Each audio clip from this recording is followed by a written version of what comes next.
Okay, assalamu alaikum wa rahmatullahi wa barakatuh. Ibrah K mukasa gemanya gago bulungi atulaba nkwanirizako eyakategatako akadde kano on our beautiful show Extra Digest mugoba nsonga East Africa world over awomba nkugamba nti tubuna ensi yonna ekkomo lyaffe liri ku internet awali internet wetukoma wetali tetutuuka era nga nkugamba nti tuli powered by Sozo Property Consultants abasangibwa Ekirekaawo Kamuli Road meters 15 zokka okwambuka ku mukono gwo ogwa ddyo banonyeko bagula ebyo maka restaurant office nga kwotadde nebya saloon nga biri mu state nungi ate tebakugula nti oweddemu wabula bagula nga weetaaga sente walolo obeeraawo ng'olina ekintu kyo mu nnyumba naye nga weetaaga sente kintu kikyatemagana TV etemagana dining etemagana ntebe zitemagana naye ng'oyagala obeeremukko ne sente zikole ebintu ebirala n'ogamba nti owaaye Sozo Property Consultants muliwa mujje mugule kino atenze mumpe sente obulambo nyuma kulya sente tutunulira abatutumfu mu ggwanga Uganda tutunulira bikola amawulire mu ggwanga Uganda tutunulira abalina omukululo in other words people who have legacy in Uganda politics sports entertainment arts nga kotale n'ebintu ebirala nga ebyobulimi n'obulunzi mu ggwanga Uganda era ng'olunaku olwaliro ndi wasanya okutegeeza nti tugenda kubenga tutunulira obulamu bwa producer ekigambo producer kiri wide waliwo video producer ngakola video z'abayimbi waliwo audio producer ng'akola maloboozi oba ennyimba ezo waliwo ba producer aba TV ne radio ne waba ba producer aba movie oba film so olwali tutunulira producer owa audio era nga is a renowned producer so talented, so down to earth, atenga mwana mto wa mulembe guno, omulembe oguliko, amanyiddwa nga sirdanmagic is a producer, atengera ye official producer wa Bobiwine, His Excellency, Ombanda wa Kabaka Owakabi, atenga mubaka wa Chadondo East, mu lukiiko olufuzi olwa Parliament, atengera aspiring presidential candidate 2021. Danmagic, ebula mugamachi? Buli fine. Oli steady? Nyo. Jebaleko sebo. Oli bulungi? Nyo. Soko buze ku balungi abatulaba. Obeyanjulire n'amanyago. Well, viewers out there, I'm Sirdanmagic. That is my stage name, or aka Oyerod Daniel Brenny, my birth name. Yeah. Obulamu bugamba ki? Buli fine. Ndaba t-shirt ow'ekitiibwa mbebitiibwa. Ow'ekitiibwa mbebitiibwa. Honorable Robert Chagulanyi Sentamu. Yes, sir. Presidential candidate 2021 omwambadde. Exactly. Abatulaba balegadde okumanya lockdown gwenga producer wa audio. Ekuyisiza etya? How have you been coping up with the lockdown? Abayimbi tebalina sente, tewali bivulu, no concerts. Well, lockdown ngayo lockdown teri muntu gwelese bulungi. It has affected everyone, sectors zonna. Kitegeranga nange kwotadde. But however, being a music producer, being a producer in its real name, a producer, mbadde creative ng'omuntu nga nina okumakinga sure noonyereza channels ndala wawenso oku attaining a finance. But yo tetulese kyekimu. Yeah, we've been affected both financially ne mu kubeera social as in direct with our people. Relating with people. Relating with people. Face to face. It affecting nnyo. Yeah. Thank you. Njagala tutunuulire mu mbeera eriwo olunaku lwaleero ya lockdown. Obaddewo n'abayimbi abakubira nga bajja okujja okurecording ewo. Mu mbeera ya lockdown, actually I must admit that artists babadde tebali nnyo into music business. Lockdown kwa nabo kiba affecting nze okitegeeza. Apart from the COVID-19 alert songs that I was involved in its production, the rest just to bade to charity down. Thank you. Njala tutunuulire wadde embeera ebaddewo ya lockdown, government oba President Museveni azze agiliftinga bit by bit. Still obaddewo creating pieces oba works is creating awareness to the public, of course. To share with the public nyimba kizo zokola is creating the awareness about the pandemic. Okay, taking you back ku mbeera ya lockdown yonga lockdown yes it affected nze nenga muntu ali mu production side so gamba mbe it has affected me both positively and negatively empadde time ng'omuntu okubeera mu studio ku creating more beats or making a research in production and equipping myself as far as music production is concerned okitegeera kati nkikoleddemu nange ng'omuntu chinkoledde ng'omuntu having myself time nga ndinze cancel creating a beats eziwere ezo yeah that was what I've been doing. Okay. Particularly. Thank you. Kati njala tutunulire gwe ng'omuntu ebyo bye weekoledde okugazia obwongo bwo n'okumanyako. Njala tutunulire season eno of course abayimbi abasinga bafulumirizaamu ennyimba ezi creating awareness about the pandemic. Okoleddemu ennyimba mmeka ezi creating awareness about the pandemic? I've produced 3 songs, yeah. 3 songs. Okay. There's awareness. One that was Coronavirus Alert by Bobiwine, good. Robert Chagulanyi, and Nubian Lee. Then I produced again his song that was All Along Together, where he featured different African head of states, the old head of states. Who are producing? Yeah. Thank you. It was a partnership in between me and a South African producer. That is very good. Then which other song? There's also a song I've forgotten its title that I produced for a certain artist. Okay. Yeah. Thank you. Abatulaba bali agadde okumanya olwaleero luno, are you limited to only produce for Bobiwine or you produce for other artists? Actually, very many people have been asking me the same question. I think it's the right time I open up on that point. I'm a music producer. Newendibanga, the personal producer wa Robert Chagulanyi, but I work with different artists. Yeah. Because I'm a music producer, I create music to everyone. Yeah. Let's have abayimbi bokola nabo. Just kungalo wano, a few of them bokola nabo. Obviously there's Bobiwine, good. There's Nubian Lee, good. There's Dax Vibes, good. There is Irene Tale, good. There is Zex, good. There is Nina Rose, there's A-Pass, there's King Sa, Dr. Hildaman, David Lutalo. The list is endless. The list is endless. Extra Digest Mugoba Nsonga Ibrah K Mukasage Manyagange. Tuli powered by Sozo Property Consultants. Eranga nkugamba nti wotulabira wano tuli ne producer sirdanmagic nga ye official producer wa mukulu Robert Chagulanyi Center honorable wa Chatondo East atengera muyimbi mulimi businessman kwegamba human rights activist atenga politician atekateka okwesimbawo ku ntebe enkulu ey'eggwanga Uganda, that is the presidential office 2021. Danmagic, tuyiseeko mu lugendo lwo ozaalwawa oli mutabani wani wasomerawa wakolirawa? Danmagic, I'm a born of leader. I'm a Langi by tribe. Good. Yeah, born of leader.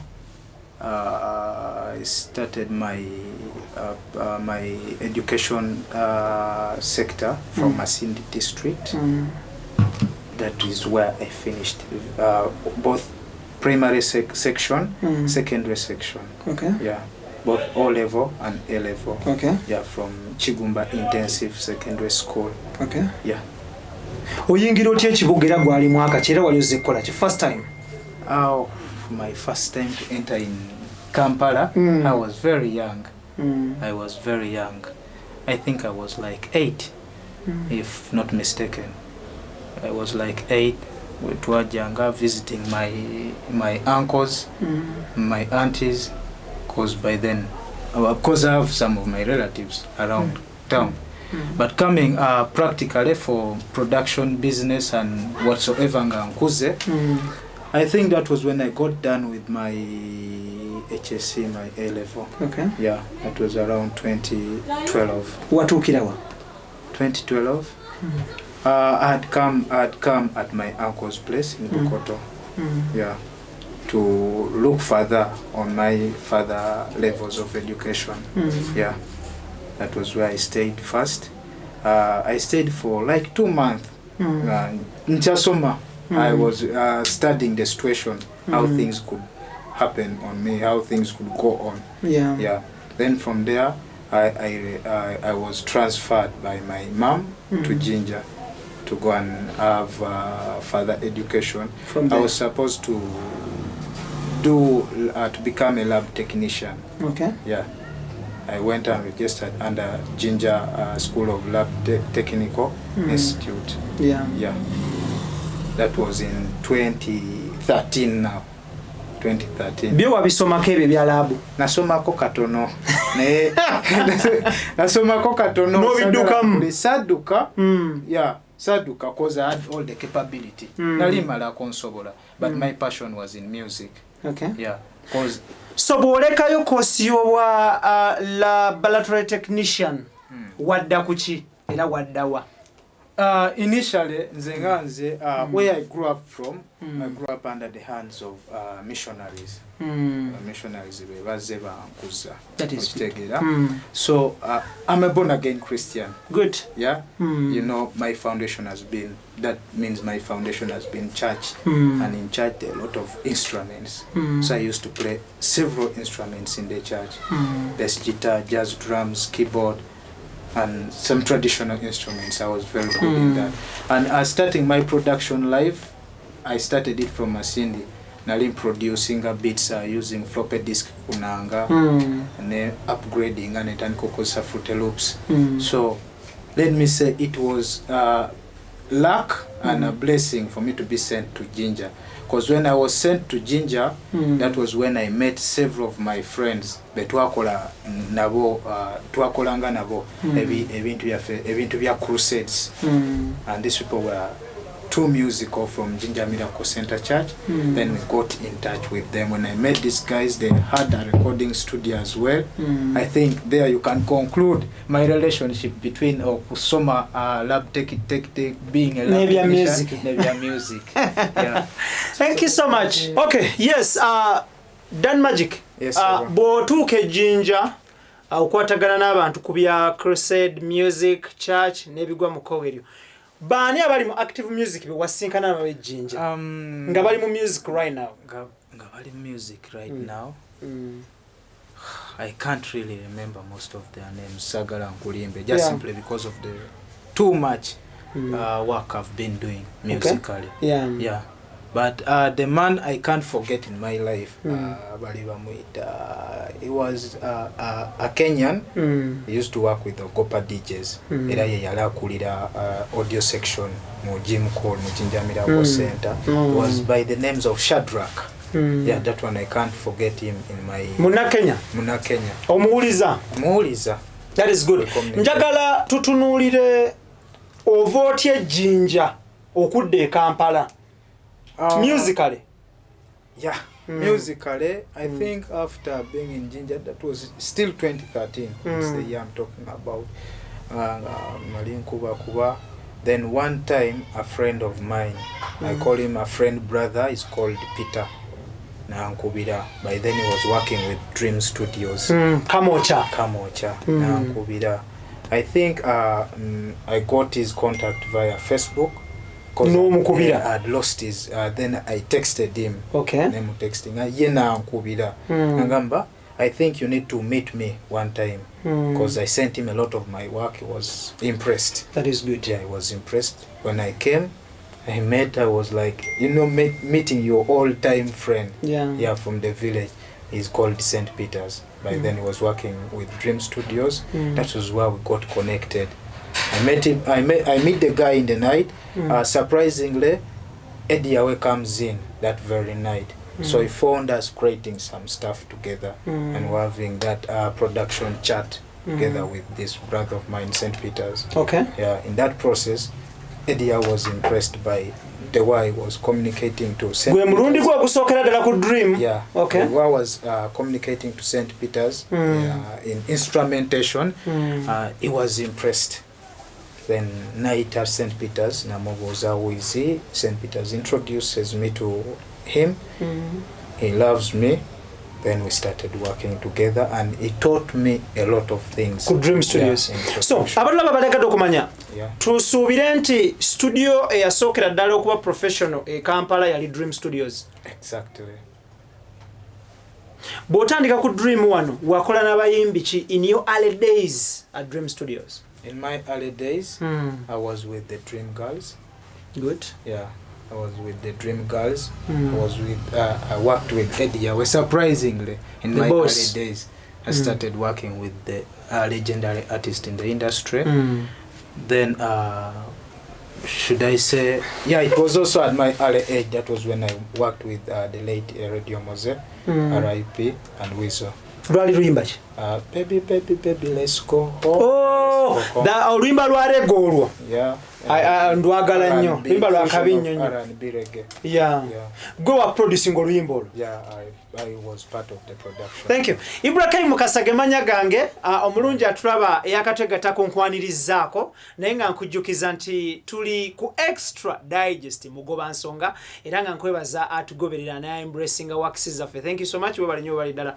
Tuli ne producer omwami mu Luganda goyinza okuga nti abaka amaloboozi ga Bobiwine nga ayimba oba ateekateeka amaloboozi n'ebidongo bya Bobiwine nga ayimba ne muvaamu amaloboozi ago amasenenkerevu n'ebigambo nga bipange bulungi nnyo nga binyuma then olwo kati ono n'abiwa abakola video ne bashootinga Bobiwine kati ono yesi wa video wa audio wa amaloboozi okutwaliza wamu era nga amanya ge ye sirdanmagic. Ani akuwa erinnya lya Sir? Erinnya sirdanmagic. The people bantu benali nkolera ebyakabi ebyamagero. Yeah. Great works. Yeah. Ne bagamba you Sir. Mbadde manyi n'abakyala wa Bungereza the Queen of England anti yagabe ekya Sir across the whole world. Mbadde manyi yakikuwa. Nedda. That is the other side. Enga fe twina believe nga fe akulidde mu ghetto. Mbu you need to capture what you feel that this one is you capture it and own it. I believed in myself that I'm a Sir in my field. Nebali nabo ne bambilivingamu and I became the master. Salute. Exactly. Tutunulire magic. Where does the magic come from? The word magic. Because Dan is your name. Yeah. Is your Christian name. Yeah. Sir bantu abakiririza mu worksizo. Then the magic of Fusa. Surprisingly, that magic was when we were doing the Let's Go Home song. Of Reddy and Wizo? Yeah. Wow. That was then. Yeah, I remember. That was when... So, ani achireta anti gwe magic. Then there's some instrument that I played and it sounded sweet. Then Wizo was like, Sebo, gwe magic. Na magic mukono. I love that. Yeah, when he loved that, surprisingly, I took on that name. Okay. Yeah. Thank you so much. Amulungi olaba yali agadde okumanya breakthrough song yo oba breakthrough hit yo yakumanyisa ensi abantu okumanya nti waliwo omwami oba waliwo omuvubuka oba waliwo omulenzi producer muto akubye oluyimba luhitinze lwali luyimba kyolo. I think that was Akantu by David Lutalo. No, singalamu akantu itake wange togere. Yeah, that was the song. Ye breakthrough yo. Ensi nemanya nti Danmagic jali. Exactly. Njala tutunulire akantu kano is what style? That was a fusion of Zouk. Zouk. Yeah. Danmagic amanyi go galiwa mu production. Galiwa, because it is a broad question, of course, but I know what I'm asking. Galiwa, like, what is your best style as a producer? Katutunulia specialization and specifications.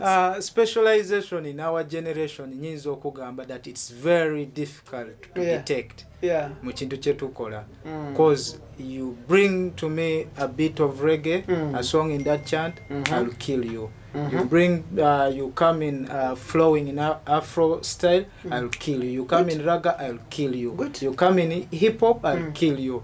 Kwegamba nze buli wamu. Oina ulimba lwa hip hop? A lot.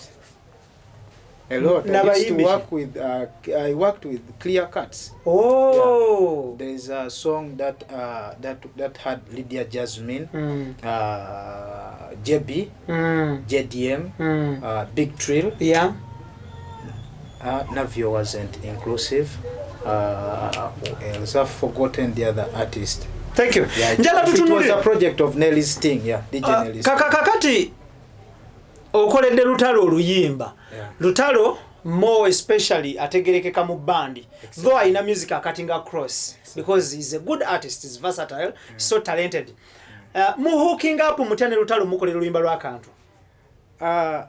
Nkuzayo back to my mentality of work. Nze ng'omuntu in most cases when I'm free, unfortunately it's just that today there's no power. I take time and create beats. Without creating. No creating anozireka. Yeah, I create beats when I get some inspiration from somewhere or anga never say so kuna kusimo, then I come in studio and I create it into music and I keep it there. Here comes one time when Lutalo was passing by. Then he meets one of the guys of the name, we call him Chairman Chiza. Chiza was like, Mukulu jangu tugende mu dream. He brought Lutalo. Then Chiza was trying to introduce me to Lutalo. Then Lutalo was like, we can work together. There's no problem. Then I told him, no, I have beats here. You can listen and do them. Then I played for him over 4 beats. The fourth beat, selected. That was like, this one I think I can flow in it. And I was like, it's okay, we can discuss financially and work. Nakiriza, then ne mukola oluyimba ne rubeera album ne lukola concert ku Africana ne juza. How did you feel? I felt good. Omuntu abadde ayitawo buyisi tabadde ku program yo tobadde ku program ye omuntu namu grabbing by the hand ne mukola oluyimba ne lukuba across the whole world. Exactly. Wawulira otya? I felt good, I felt amazed, and I was appreciative to God because listening unto the works of my hand, hitting that big for my first time, wadenga nali nina byenkoze, but that was bigger than what I expected. I was appreciative and I felt good.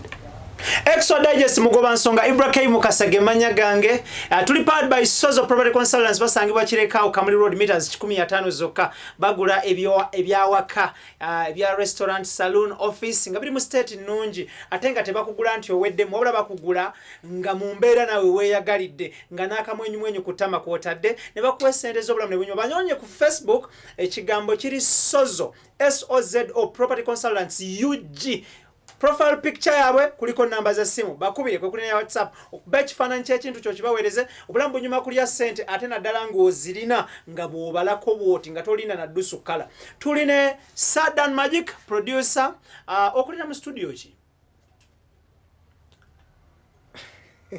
Your in-house studio. Osanzeera mu studio sevo. Bagiyita batya? This is Fire Records. Fire Records. But at Mirage, you can also contact me. Okay. Yeah. Thank you. Njagala tutunuulire osisinkana otya. Sometimes I'm also at Game Over. Game Over. Yeah. Good. APAS is studio. Good. Yeah. Thank you. Large upon yourself, APAS. Oli wakabinyo mgana nkwagala nnyo. Big up on yourself, Ray Signature. Large upon yourself, Wyke Bender. Big up on yourself, Irene Intale. I love you. Sirdanmagic. Osisinkana otya Bobiwine. First time. Era wa. One thing fun about that, with Bobiwine, when I go back to my high school life, I was his #1 fan. Good. You know that we at the side. I was his #1 fan. And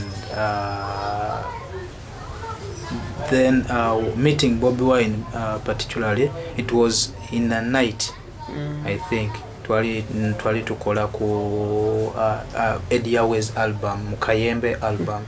Yeah. Then when Eddie Yahweh calls Bobiwine, they came and he passed by. Yeah. When he passed by, that was when we met. But I had already worked with Nubian Lee. Yeah, on a couple of songs. Okay. That's where we connected from. We connected from the studio. Yeah. First project you ne Bobiwine, Luimba Cholo. Surprisingly, Terwafuruma. Paka nakati. Terwafuruma. Iluzwa bachi. just twayimba tumaliza buli kimu bulungi era nga wobo omanyi okufulumya luyimba it's a process okitegeera wetumaliza bulungi and it was like it came with a different vibe he came the next day to finish the other song of his najja with a different vibe kati yajja mu studio ne tukola eyo vibe ndala and that vibe nagipikinga nnyo nagamba let's first deal away with the other one tusoke tufulumya okay luyimba kiruno lwe yajja nalwo omulundi ogwokubiri olwateesa luli aside I think that is Dimuna Uganda yeah it must be Dimuna Uganda with a lot of instruments yeah project ya kutwalira banga chokola Dimuna Uganda should I say 3 days yeah it was 3 days ngo generating instruments or arranging instruments yeah 3 days. How is Bobiwine mu studio nga mu recording a voicing obanga mu generating ngoma? Bobiwine is very funny and creative in the studio.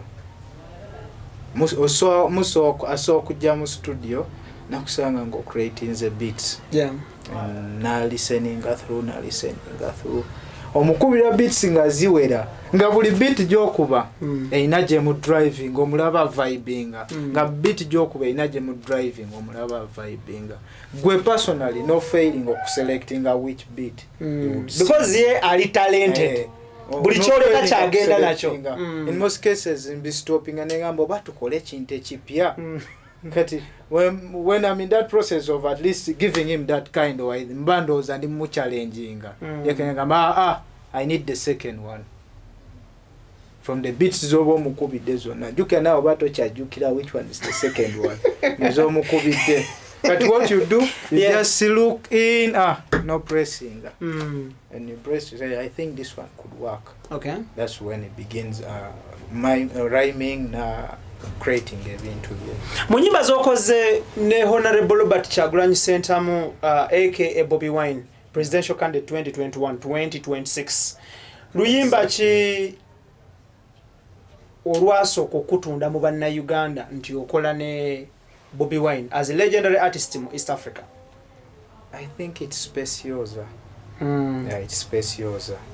Sirdanmagic na exactly kano koko byesi kamuleme koko byena kanzanyiremu sike yalanoonya naye kokubye guno kakuzanyiremu. I love Bobiwine. Nkwagala nnyo. You're so talented. And by the one thing fun about that song his intro was exactly the truth. Yayimba mazima because he had come to studio to finish one of his projects. Yeah. Yalazera kumaliriza some of his project. Twali tulina project yetukola by then. Najja na voicingako. Then ne bamukubira simu nafuluma mu studio. Kati mu kufuluma era nga bwomanyi nze mbera nezi beats nga nyingi. Nensoka nenzijjako project ye ne playing the other beat. He was outside ku corridor ya Dream. Was at the corridor. Nawulira bwe yali ku simu najjako owa simu nagamba pause eri project kati gijjeeko luno lwe tugenda okuyimba luno luyimba lwe tugenda okukoze this is not a song this is a track ko ye oluyimba nze already ndulina okitegeera he had to switch off the other person who he hanged up the call na jam studio na tuulaawo nagamba playing at that track. Then I played it. He started jokingly. Sirdanmagic ogambye otya kano koko byesike wadenonya nera ko kubye kanguzanyiremu. Then it was like kantekemu ebigambo ebyo. Then I gave him the microphone. The microphone was next to me. I gave him the microphone. Nogulawo ne mu voicing. Anateekamu ako nagamba eyo ye intro. Then he was like enjale badenuma. So kengende waka I eat then I come back. Then he drove, he went, he came back. He finished the song in one night. Mwalukolera one night. Speciosa yani. Speciosa is a character he used in his song. Yeah. ze character erinnya lye yalonda alukozesa mu oluyimba. Eyo style ekyo oluyimba lwa speciosa style gye bayita batya?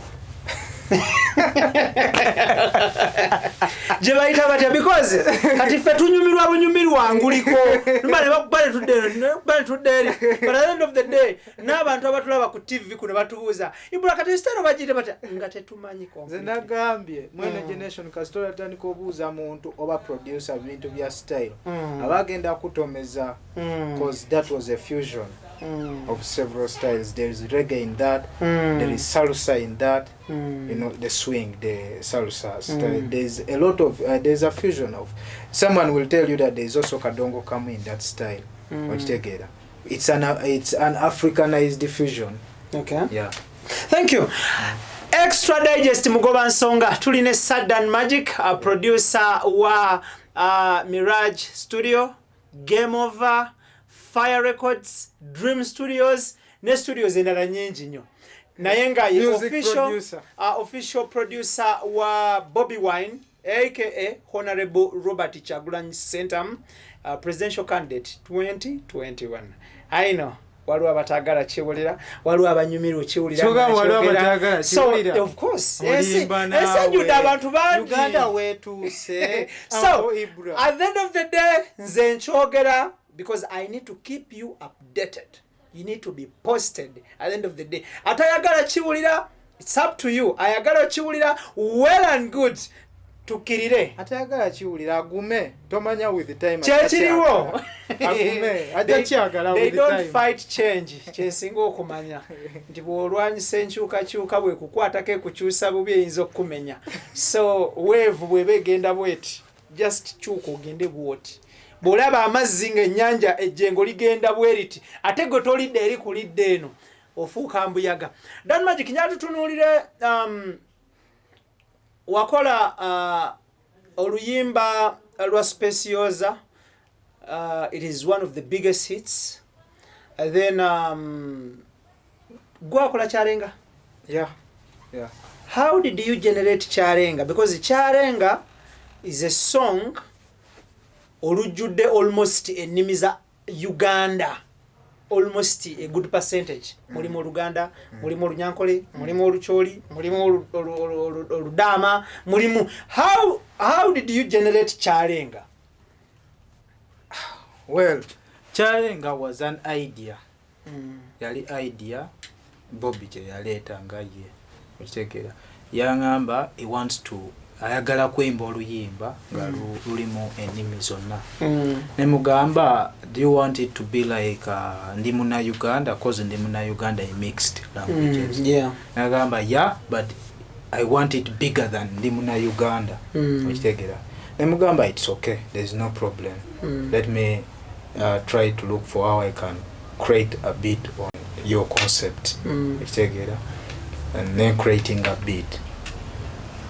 Nenjirekawo beat creating but it wasn't the way yet we are executing at the end of the day.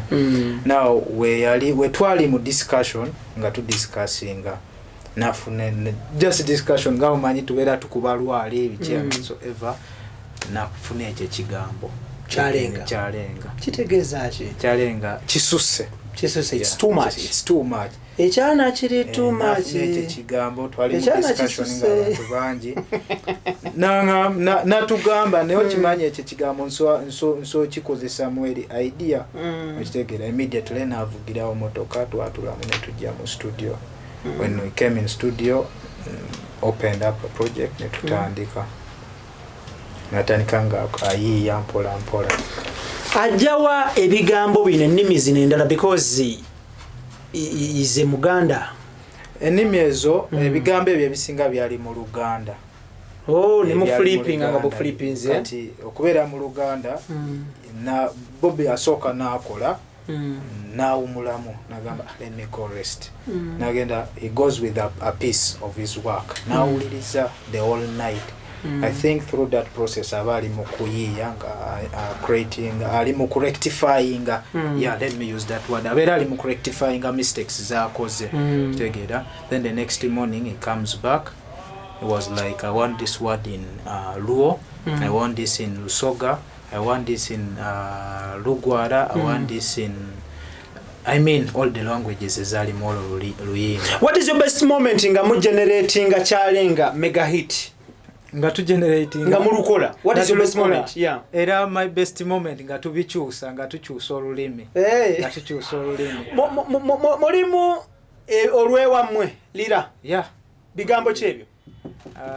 Anyadwe bingoitire muchunya olinganga atayidindi mubende yabijja mulwewa mulwerira nazza ate mu lusoga. Exactly. That is so interesting. Ate kituyamba mumbu Bobiwine is very creative. Very very creative. Ekigamba kubuuza at that very particular moment ayinza okubuuza how do they call a cup in your language no kimugamba wenyine abo bomazo kimugamba natandika ogamba what if I use that word like this like this like this, so it turns into musical. Na kifula music so todemuka akagambako yagamba atya mulwe wamwe anyadwe pingo itire mu kinya olinganga tayidindi mubede ekyana kyalenga. Omulungi atulaba tulina omwami ono bamuyise sirdanmagic, is a producer. Ekigambo producer nga kijjudde nga kiggumidde. He is eranga ali mu kututambuzaamuko mu lugendo lwe nga producer atera n'enkolagana ye nga producer ng'akolagana n'omu ku bayimbi abasinga okuba ab'amaanyi ku ssemazinga wa Africa, that is His Excellency Bobiwine atenga is a legislator mu lukiiko olufuzi olw'eggwanga Uganda, akiikirira ekitundu ekimanyiddwa nga Kyaddondo East mu parliament y'eggwanga Uganda. Atengera alina enteekateeka ezisimbawo ku bukulembeze bw'eggwanga Uganda 2021. Is the 10th president of Uganda. Yeah. Inshallah.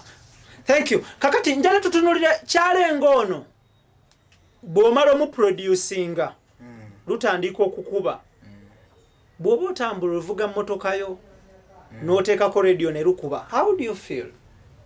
I feel good. I feel impressed. Like anybody out there bw'obanga okoze ekintu nolaba its fruit nga kiri positive, you feel joyous, you feel amazed. No pushing on okolera ddala kwa kiba kiku-inspiring, kiku-motivating, ngamba okay, let me push towards my mainstream goal. Thank you. Yeah. Kyalenga yakuba paka nakati akyakuba era alikuba paka mubirirangwa. Exactly. Njala tutunulire tuliyambala engule omwinamu omukono. It's my production. It's me. Bana Uganda batulaba bere wakeyo nga webuze ekibuuzo kino nti ndiogerwako ki nga ndi mulamu oba nga nfudde oba abaana bange bali batambula baliogerwako ki. Nkijjukiza baganda bange batulaba ku mukutu guno Extradigestshow mugoba nsonga nti tukole nnyo ebirungi ebiri tujjukirwako era ebirirangwa mu byafaayo nti ebirirangwa time litukanga yabirirangwa ne bagamba nti ono yakola kino sigwe wekka abayogeddwako yakikola nti ofunamu wabula olunyiriri lwonna paka ku w'omutuba mubeera mwesiimye nti abo nno balaba baali b'amaanyi nnyo mu kununula ensi Uganda mu mbeera bw'etyo okugizza mu nsi eno oba okukola bwe batyo oba okudda wano ekyo nkikulekedde tokigaziya nnyo nnyo kiyinza okulemerera okutegeera kitegeereraawo kati ni nnyo nnyo w'osinzidde okundaba olwaleero nyatutunuulire tuliyambala engule. There was a lot of pressure during the tuliyambala engule song. Immediately nga lwakafuluma bweruti pastors across Uganda, in Uganda and outside Uganda, in the Ugandan community outside Uganda, bava ne basika omugwa, waliwo abali bagamba it is very fine aluddemu, waliwo abagamba azanyide mu luyimba lwa church, buli omu yalina version ye. But pastors banyi nnyo tetujja ku mentioning amanya. You remember that period? Yeah, I remember that saga. The song made rounds. It made news across Uganda, social media and mainstream, inclusive ne print media. Gwe yakola oluyimba njagala tutandikire ku mbeera eyo. Wawulira otya ng'oluyimba balukubamu ebituli nti muzanyide mu luyimba lwa church? It wasn't positive on my side, but however bwe twali tulukola we anticipated for all that fracas. Twakisuubira okitegeera. Taking you back to the tuliyambala ngule concept. Yali era concept ya Mwami Kyagulanyi. Kyagulanyi is a prayerful man. Naye abantu abasinga ekyo tebakimanyi. I think they were bali mu meeting. Then from the meeting, during the closure, by no kusaba obviously. Signing out meeting away. There and then we bali mukusaba. He comes up ne atani koyimba chairman nyazi ne atani koyimba. He picked immediately. He called me. Sali wo that is called me, explained to me, was like, whether to maliza ne waliwo vibe je mfunye. Yeah. Tuino lukola. Kitegera. Munaye immediately na nona, because I was home, he went and picked me. I was like, "Omuwaka okoye, you need to rest." Koye mulimo gwange gwa kuyimba. I think I need to execute this very fast. Tugenda mu studio nenkuba PC and umwana voicing. Then we all questioned him. I was like, I've ever heard of that song. Yeah, as in the church born, I've ever heard of that piece. Because of your background, of course. Koye tebachalo kozesa. History lwoluyimba luno ndumanyi. So he begins lecturing me on the copyright system. Then I was impressed with his advice. Of course yalita so akutukozesa ekintu ngagenda tutomera. Ekinaleta ebizibu. He explained to us everything. I was like, no, this is spiritual. Let us do this. We agreed, we worked. At the end of the day, walaba. Gwe producer watuli yambale ngule. Yeah. Mwalimu, how does Pastor Bugembe, Irene Ntale, King Saha, Dr. Hildeman, Bajamu Batia? Because originally, concept ya Honorable Robert Chagulanyi Center, Bobiwine. Bano Bajamu Batia. Well, we are malo luyimba lwonna. I think when he was listening through over and over, we are a big team. Tuli team nene. Bobiwine wa malo wabamaliza okuyimba. He calls his team na playing muka sound bar netuulizamu ne babayo abali mu advising mu output, abali mu advising mu how we can publish this song out there, nabawe ebirozo byabwe. Si emuntu amala gayimba nafulumya immediately. He sits down with his team. Then Selector Devi comes in with that idea. I think it's better we put in this artist. Then he was himself naye Bobi nagamba, yeah, I heard it. Then abadde sisobola kibagamba. Nayagadde okuwulira ebirowoozo byammwe. Okitegeera, and we all buy that. Then we start spotting the artist. Yeah. And for Irene Ntale, it was a blessing for us. Because twali mu studio, it was means nali mu studio. Nalindi mukola n'entale. There was a song of us that I was finishing up. Bobi comes in from the parliament around 2 p.m. Irene yalafuluma. Nga womanye Bobi wabakola wa meeting a fellow artist, getting a joyous that love in the industry. Nagamba Ntale jangu owulirize na kayimba kafe. Tena mutwala na owuliriza muko. Then Bobi was like, ndoze nawo sobola okuteekamu. Okitegeera. Then Ntale was like, yeah, why not? Nasulamu. Here comes a scenario. Pastor Bugembe agamba kyemwamuyingiza teyakitegeera. Who invited Pastor Bugembe onto the track? It's very hard. Nze okwogera kweche on that scenario. Yeah, it's very hard. But whosoever yayimba mwolo luyimba, yali aware, yali mu subconscious mind ze ngayimba. Ekitegeera buli omu yali aware on what kichiche yalali mukola. Because chemanyi ku Bobiwine tasobola kukozesa kintu nga takuyitiddemu. Ekitegeera. The point that Pastor Bugembe yavanance baka naingira mu studio, that means yalamanyi kichiche yalaze kola mu studio. It wasn't a force. There was no one we pulled. Kuba tulina abamu betwayita and they feared. Turning down request. Up ne batakola. Ekitegeera. Anyway, whosoever worked with us on that project to see Olimba raising a lot of dust and pressure. Did you get any threats from any corner of Uganda? No, I wasn't. Safuna any threat on that song. Safuna any threat. WOLOKOSO Salutia, how did this project affect you in any way? Positively. Let's first look at negatively. How did it affect you negatively? Negatively, ngenda kugamba I wasn't affected that much. How did it impact you positively? It created massive awareness because we were banoonyereza on who and who worked on the project. Automatically bali balina okudiginga deep audio sector. Yeah, that was it created awareness, it opened me. Luampane business, surprisingly. Okay. Yeah, I connected with several artists from different parts of the world. Okay. Yeah. What is your best line in the song of Tuli Ambalengule? My best line. Do I really have a best line? Because buli chigambo ekiri molo luyimba. It is Kawa. It's Kawa. I don't have any best line in that song.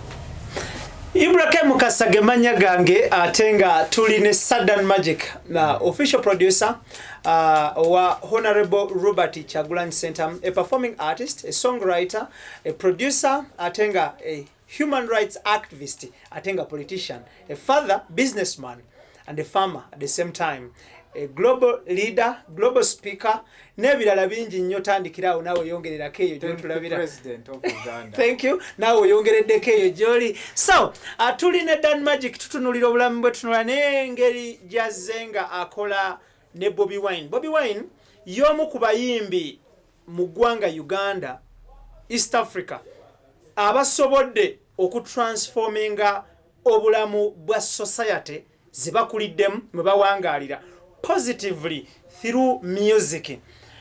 Omuntu atulaba akadde kano ng'oli muyimbi oba oli mukyala wa muyimbi oba oli mama wa muyimbi oba oli mwannyina wa muyimbi oba muganda wa muyimbi oba oli manager wa muyimbi oba oli mukwano gw'omuyimbi, dda mu kasenge oba mu kisenge ku bya ekifaananyi fumiitirizamu otunuulire omuyimbi wo akyusizza atya society through music. Munnabyabufuzi wo akyusizza atya society through politics. Oshegeera. So kyengezako kugamba kiriki nti waliwo abantu aba impactinze society through music. Bobiwine y'omu ku bayimbi abagezezzaako ennyo okucreatinga awareness y'obulamu bwe tulivinga mu ggwanga Uganda, semazinga wa Africa ne wabweru wa Africa. Era nga bw'otunuulira Bobiwine bw'ajja ku scene, yajja ne Bebe Cool, yajja ne Jose Chameleon, yajja ne ba Master Parrot, yajja mu biseera by'abazigidi, yajja mu biseera by'abayimbi baali bangi nnyo. But to stand okutuusa olunaku olwaleero for over 20 years nga okyalina omugaso, kitegeeza byokola bya mugaso.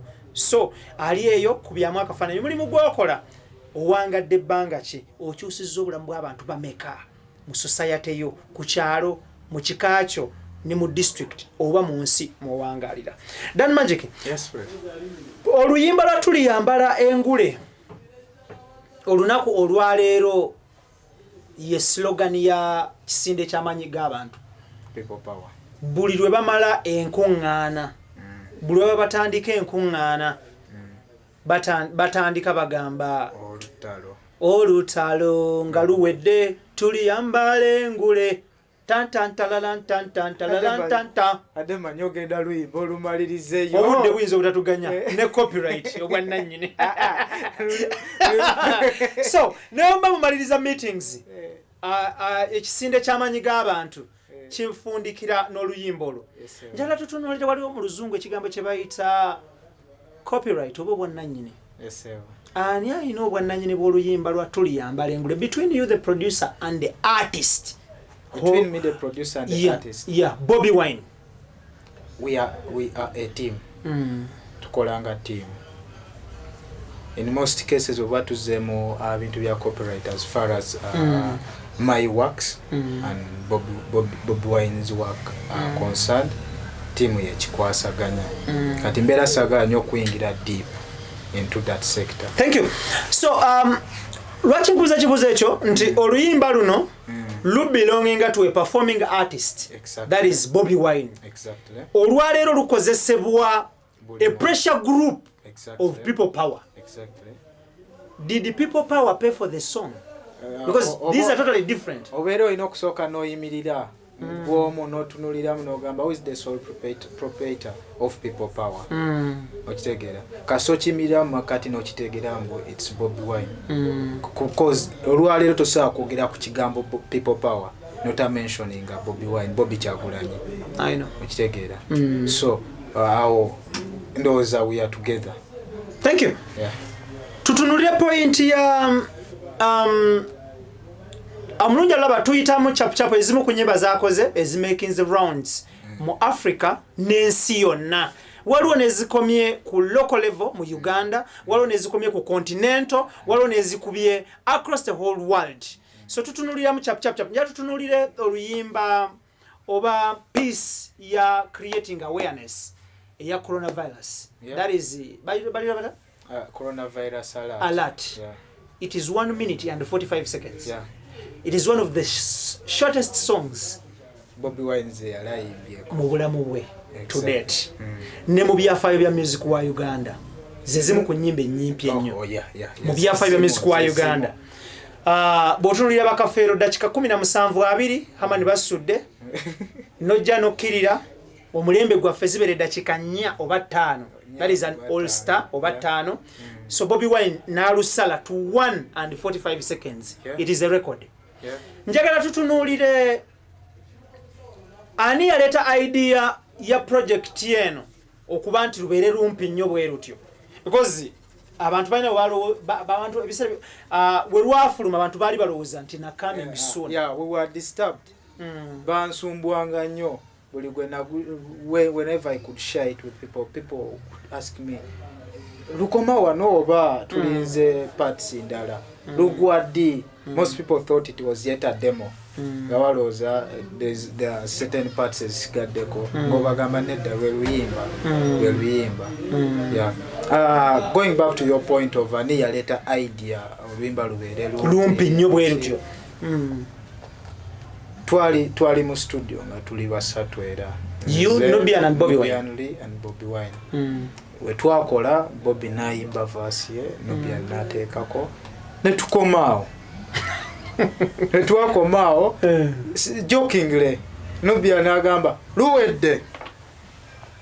Ntegeera ko Bobi naye namaze dda okuyimba. Then we begin challenging ourselves on should we proceed or we stop here. But since tukolanga team, ate kama yanyamba that I've worked nkoze adverts nyingi. Nkoze adverts nyingi. When we listened through over and over ne tuliza message nga buli message buli kimu kiwedde. Immediately tugamba yeah, it's okay, it's good to go. Omaze okuyimba, omaze okusensitizing abantu. What else do you want to explain to them? Nothing. Because wawuliriza first is intro, yalako na kusensitization. You listen to the chorus, is giving you an awareness, an alert call on COVID-19. You listen to the verses, first verse, nga buli kimu yali amaze okiyimba mu verse 1. We had nothing else kutopingako wali. Stopping at there. What of video director Kim XP? Yeah. Did he come in that same day? Yeah, he came in that same day. Kim XP is part of the team. Good. Yeah, he's part of the team. He came in that same day. Na shooting a video, na editing very fast, na keeping up, and the song was premiered the next day. Large upon yourself, Kim XP seasons. Papa Kim XP, celebrated video director, kusema zinga wa Africa. Large upon yourself, Kim XP. Nga tuvude njala tutunulire okwenyigira kwa Bobiwine mu politics. Chikukoseza kitya? Bobiwine teyenyiga mu politics. Politics ali mu fena. Pozi obadde olina okumbuuza is becoming actively into speaking reality. Wange era byanyumya byayogerako buli lunaku. Takyusangako ku points ze. What he talks is politics. Yes, yokugenda kutandika okuvaayo vocally okwogera against the impunity, against buli kikyama ekikolebwa buli lunaku eri abantu. Kyatukosamu ngaffe. Because obviously the iron hand, the other side, enforcing the bad atrocities is affecting abantu. Bo benyini batandika okutusqueezinga. namwe ng'abantu naffe ng'abantu kati nga nze singa sawa zino tuli mu studio tukola okitegeera ne my artist is limited takyasobola kujja mu studio ne appetite gye yalayina before cause ajja kujja agambe yes tugenda yimba tugenda luteekawa we can't perform naye yes let us just sing cause it's part of us okitegeera n'abantu abasinga some other artists who would wish working with me but yamukola agamba oyo alimu nsasagge genda kola naye ate nga kyaliwa Bobiwine government eba squeezinga okitegeera there's that limitation nga gwomuntu but I mean it's what we chose for a better Uganda for everything to be okay. That is what we are supposed to pay. Ofuna amasimu on average ameka agakulinya akagere agakutisa okolagana n'omubaka Robert Kyagulanyi Ssentamu on average let me admit that I used to get several calls besides calls no getting a physical with people bullying. I call it bullying. Kutizinga tutizinga tebatizinga gwe in particular bakutizinga your family, your background, a lot of things ezibeerawo. But I mean, I tell them the truth. I'm like, the person you're teasing is innocent. What I want is only a better Uganda. Yakwera mu Uganda nga so va wano Ibrah nengenda mu labo nga waliwo ddagala mu ddwaliro nga ne doctor sobola kunketaringira. A doctor can handle me nga tatiddemo nga tasose kunsaba ssente okitegeera. That is what I want. Cause nebona ntizinga sawa zino ngebyo to be perfect nze ojja kuba just onyongeramu amaanyi. Dan Magic, njala tutunulire okwenyigira kwa omuyimbi wo Bobiwine, omuyimbi we Uganda, omuyimbi we ggwanga Uganda, omuyimbi wa Africa, omuyimbi w'ensi eno. Okwenyigira kwe mu byobufuzi directly bwat nnyo because luli mu ghetto ebibuuzo yalinga agusa bubaka kuluno n'asalawo yesitukire ng'obubaka buganya okutuuka. Olwaleero luno njagala ogambe okuvaayo kwa Robert Kyagulanyi okutandika okwogera ebituufu publicly. Thank you. Okyogedde. Gwe nga gwe okifunyeemu otya? Like how have you benefited mu move ya Bobiwine okwengaginga in active politics? Okifunyeemu otya gwe? Well, nze ng'omuntu positively kinyambye nnyo. He has opened my minds. Nali sigoberera nnyo bintu bya politics. Nali sigoberera nnyo how my country is governed. Okitegeera. Nebanga nzukuse ku macha nengula airtime this amount of money. Nga sifaayo. But when he moved into that sector actively, nataniko obibaninga okwogera kujjayo amazima, he opened up my mind. And my happiness is that ndaba buli omu kyaliko. Ugandans are concerned about the day-to-day running of their country. Okitegeera. That is singa teyavaayo. Singa kati tuli bubi nnyo Ibrah sagala nkulimba. In terms of monetary value, okifunyeemu otya? In terms of monetary value, sigenda kugamba mbu nkifunyeemu kuba faso siri mukola. Okitegeera. We've been squeezed to the wall.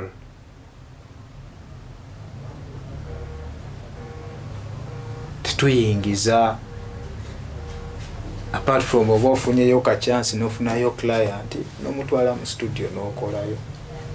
But most people fear working with us. How do you survive? Tachayimba frequently nga luli gwenga producer abayimbi abasinga bakutya nti oli ku line ndala nnyo bayinza okubanyiga through you o surviving otya? Surviving, I get some artists eranga bwenkugambe. I still work but not that the way I used to work. Ndi mujagu ndi muvuvuka. Abantu ebweru eyo bayina ebigambo ebyogerwa ku Bobiwine. You're so close to Bobiwine. Yeah. Bagamba nti tata sente. bagamba nti talina kyavaako gwabeera naye you are in good position okurefuting allegations ezo oba rumors ezo on camera because you're so close to him. Aba allegating aboogera Bobiwine tata sente, I don't think they know him that much. They don't know him. They don't know who Bobiwine is. I mean, kyenjogedde wali okiwuliddeko? Nali nkiwuliddeko. Sisobola kyegaana ekyo because I've heard it on media. The world is a global village. Buli ekihappeninga somewhere okiwulira. So small. Okitegeera. Nkiwulira bakyogera nefe tuseka busesi because they don't know who Bobiwine is. Nefe abamumanyi fe ababeera naye n'abamu ababaddeko naye ne bavaayo ne ba speaking out his positive side. I don't think you've ever heard such from people like us abali close to him. Aboogera just boogera bwogezi because they don't know. Wahala. Tebamumanyi naye nga nze amumanyi bulungi. I can't speak like that. Okitegeera. Yeah. Bwokola ne Bobiwine music ofunira muwa gwe nga sirdanmagic ofunira muwa bwe nkola ne Bobiwine music bwo mukolera oluyimba ofunira muwa just like other just like any other producer ngakoze no muyimbi okitegeera artist bawaze mu studio inosasula okitegeera. I mean you get a lot of things when you're working with Bobiwine. In particular when you're working with Bobiwine. Bobiwine is a blessing. Yenga ye aliko emikisa oyo omusajja okola naye I think y'omu ku bayimbe Uganda bempa respect bensobola okuwa respect forever and ever because of what he has done to me in my musical career. That's good. The day I started working with him because I've gotten a lot of achievements via him. Good. Yeah. Do you subscribe to the People Power movement? People Power, choina okusooka okumanya olina okusooka kutegeera what is people power. Otegeera people power ye gwe yenze ye buli muntu, because in people power we believe that power belongs to the people, not to a section of certain people, but to all people of Uganda. Otegeera. Yeah, I believe in their values, I believe in everything. Thank you. I'm people power. Your people power. Yeah. Thank you so much. Kiki ekibye nnyo ekisinga okwogerwa ku people power nga si kituufu?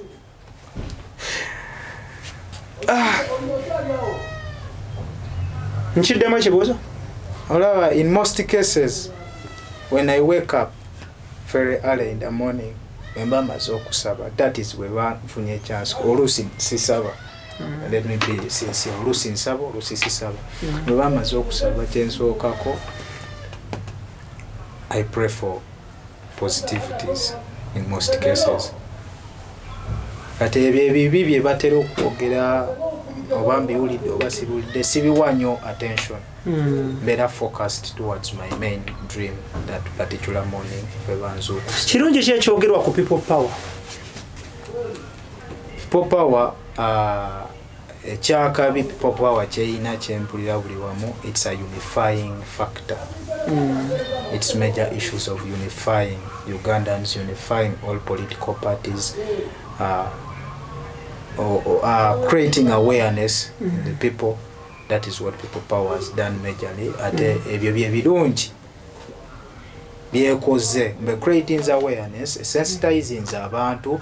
It has given a section of very many Ugandans to begin taking charge, taking concern, okumanya how their country is governed. Okuvuma, okuwemula n'okumokola ebigambo ebinene ku social media. Abasinga bakiteeka kuba people power. Ani yerimbise mu people power avumira mu people power nga siwa people power? Sigenda kufocusinga ku muntu gundi yerimbise mu people power n'avuma, yerimbise wano n'avuma. Joina okusooka okujjukira, olina okusooka okumanya what people power is. Okitegeera. People power is for every Ugandan out there. Okitegeera. I don't believe more attacks n'okuvuma okubeerako kwempulira that many elites ba complaining abantu ba people power muvuma nnyo abantu beeyo muvuma nnyo and whatsoever okitegeera because I don't believe in okutakolinga nsonga in that way. But however, if the system has squeezed the people to the wall, what do you expect from such a generation, from such a crowd? Okitegeera bano bantu be bantu baffe ababulijjo oteya sigenda kwegana muntu ya be bantu baffe be bachali baffe okitegeera be bantu babulijjo obusungu bwe balaga ku social media. That is how bitter Ugandans are. Just mulabako batono abavaayo mulabako batono ne that is how bitter. There's no way to survive ne tutandika ogamba gundi lekeraawo chetulina okusooka okumanya government cheyina okusooka okumanya n'abo aba complaining they have to dig deep of finding out the reason as to why these people are behaving that way. Because abana Uganda bola abavaayo nga bakoseze ebigambo wadde nga si believing amu because that is not how I handle my thing. Yeah. Bebama bana Uganda beba squeezing nga years past nga tebasobola kwogera wadde kigambo. Ugandans are the most tolerant people on planet Earth. Ochimani. Bebama bana Uganda beba agenda nga mu ddwaliro malwaliro nga tewali ddagala nga basirika busirisi tebalina kye basobola kwogera. Okitegeera. Now here comes the time batandise okuvaayo. The government and whosoever complains of that must dig deep of finding out the reason as to why these people are behaving that way. Thank you. Extra Digest mugoba nsonga ya program ya Ibrah Mukasa gemenyaga ntuline sirdanmagic producer official producer of His Excellency Bobiwine atengela / Honorable Robert Chagulanyi Centam subscribing to the People Power Movement iranga mukiise wa Chadondo East mu lukiiko olufuzi olw'eggwanga Uganda oyinza okuyita parliament oba parliament gwe tuli naye wano olwaleero sirdanmagic last nga tuwunzika sirdanmagic oyina emyaka emeka? I'm gonna make 27 on October 10 2020 oli mufumbo empeta ndabye nnyingi nnyo naye wazipanze mu ngeri y'ebuzaabuza. Oga katufune ekifaananyi kino giraba otyo omukono abantu balabe kati tulinako eri lion cobra kiki ekyo lion then kati wano this is ganja, the other ones are plain rings. Eriwe y'obufumbo? Siri mufumbo. Toli mufumbo? No. How do you spend your free time? Minus People Power, minus producing for Bobiwine, minus being in studio. How do you spend your free time? During my free time, mbera ndi mukunyumya ne bachali bange ba taxi, A-pass. Tubera just mukuba lwali nga tunyumyamu tukubaganyamu ku birowoozo byaffe nga bavubuka mu generation yaffe. I want to see Uganda. Muna embozi zaffe zonna kati nakuzima. It's about our country. Ani akusumba osabira wa? Sabira Mbuya. Mbuya? Yeah. Catholic Church? No. It's a Pentecostal church. Okay. Yeah. Lastly nga tuwunzika ebintu byokola bya production wafuna time n'ogenda n'obisoma oba wayigira hands on mu studio? I was taught by one missionary by the names of Carl from Norway. He was a very good sound engineer. Yakusomesa. Yanjigiriza practical side of it. Then when I crossed to Ginger, Shadrach, yalakola ne bogopa DJs and atopingako, and I came to dream. Eddie Awe used to come in with several friends, sound engineers, abakabina yeke. Sozo Property Consultants yekireka be batuteeka mesere basangibwawo Kamuli Road meters 15 ngo yamboka bagula ebyawaka office restaurant nga kwotadde amataka n'amayumba. Banoonya ku kibanja cha Facebook Sozo Property Consultants UG Sozo SOZO Property Consultants UG. Ujja kubangula namba yaabwe ku Facebook, ye profile picture yaabwe bakubireko oba okuba ekintu ky'ekifaananyi ky'otunda okibaweeze ku WhatsApp bakuddemu instantly message ebatennawola nga bagizeemu ng'olwo n'essente ezo zikusangaawo ku ssimu yo. Tebasuubiza, tebagaba cheeke, tebasuza nsonga, kiggwa ku olwo ng'oluyimba lwa Bobiwine kiggwa leero. Thank you. Nga tuwunzika. Okwenyigirako mu politics tekulina ngeri gye kukosezaamu business yo nga producer. Nabikugambye dde ebyo. We've been squeezed to the wall. Okitegeera. Otuuka time nga ne kyali wati oku getting close to you nga atidde. Wasoma paka senior 6. Yeah. Ye minimum qualification Yeah. mu ggwanga Uganda paka ku kifo ky'obwa president. Yeah. N'ebifo ebisookerwako wansi. Yeah. 2021 togenda kwesimbawo. Nedda. Lwaki? Nedda. Ate okwesimbawo si kwa buli muntu. Okitegeera. I want a better Uganda and I'm doing it where I am. Tekineetaagisa okusooka kwesimbawo. Creating a data awareness. Okugamba abana abantu abatufuga mu kino kye mukola kibi. I can still do it where I am. Okay, lastly nga tunzika Dan Magic. Yes sir. Waliwo endowooza eraga nti mwenna abeetoolodde Honorable Robert Kyagulanyi Ssentamu muteekwa okulya. Bwe tuyingirira akalulu bwe kati muteekwa okulya asigale bwogo. Waliwo kiwuliddeko? Kiwulira. Olya ddi? Oba walya oba nanywa oba wanywa oba watya. Ekintu ekyo nkiwulira buli lunaku. Okitegeera. As in this choice for making Uganda a better place for everyone to live in. It's not an individual choice. Okitegeera. Antu basinga bakisitula ne bakiteeka ku Kyagulanyi Ssentamu Robert. Okitegeera. Naye nga bannayuganda bali eyo bangi abalooza nga ye. Weewaawo Katonda yatuyamba natuwaayo omuntu bwe twesiga ngaffe bwe tusobola okugoberera atulaga light watufuwa we tulina okwata. Naye this is a choice for everybody, for all Ugandan.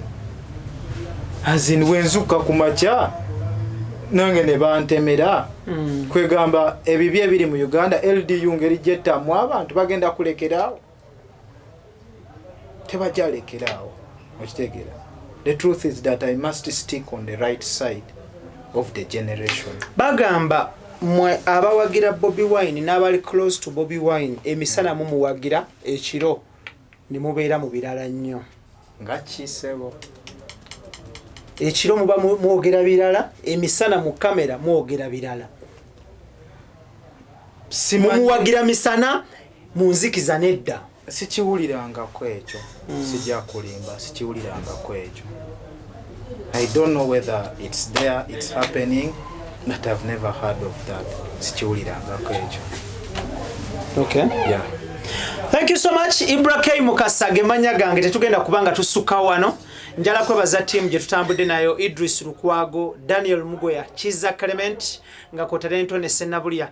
Then njala kwebaza management ya Dan Magic, large upon yourself because it's a big team of course. Njala kwebaza n'abasozo Property Consultants UG abasangibwa ekirekawo Kamuli Road, large upon yourself. Mwebale nnyo mwebalire ddala tuteekamu ssente era nga nammwe mbagamba nti long live mubererewo ddala muwangalire ddala abasozo Property Consultants UG ekirekawo Kamuli Road. Then nenebaza naawe eya subscribinga ku mukutu guno era nga program yaffe of course Extra Digest mugoba nsonga tuliwo okubanga tukutusaako amawulire amalungi ebirungi n'ebigenda maaso mu ggwanga Uganda. Ya subscribinga naffe webale nnyo webalire ddala ate naawe atugoberera webale nnyo webalire ddala. Ibrah K Mukasage manya gange tubadde ne sirdanmagic producer wa Bobiwine. Tukwatagana omulundi oguddako mbagala nnyo mubeere bulungi omukama Katonda abawe kye musenga okwetaaga. Assalamu alaikum wa rahmatullahi wa barakatuh. Mubeere bulungi mweraba. Thank you.